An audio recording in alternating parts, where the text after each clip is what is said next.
Hi, my name is Julia Forsberg, and I will be reflecting on this session's signature assignment for TEL 410. During the development of this project, I didn't expect to become so attached to my ideas. I started with a broad topic and I worked my way up from there, brainstorming different ideas, which is when passion came into play. The book club is what I'm particularly fond of because when reflecting on my own life currently, it's something that I could even benefit from now. I love how it not only improves literacy achievement, but it guarantees time for families to connect with their children and creates collaborative relationships between the families and teachers.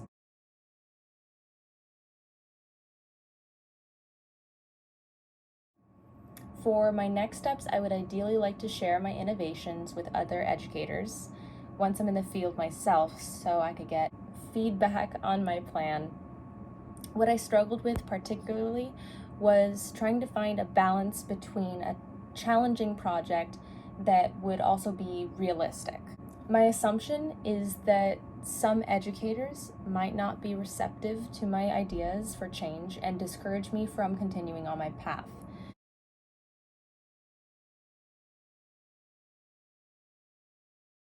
However, if I could redo the assignment, I would give myself more time to research why racism plays part in the literacy gap, because without this information, there is room for bias.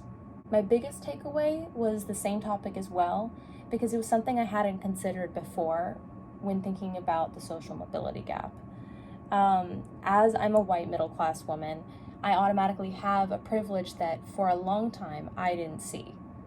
Understanding this now and reflecting on how it helps me in various opportunities in life allows me to not only be a more thoughtful individual, but it shapes me into the future teacher that I want to become, one that strives for equality.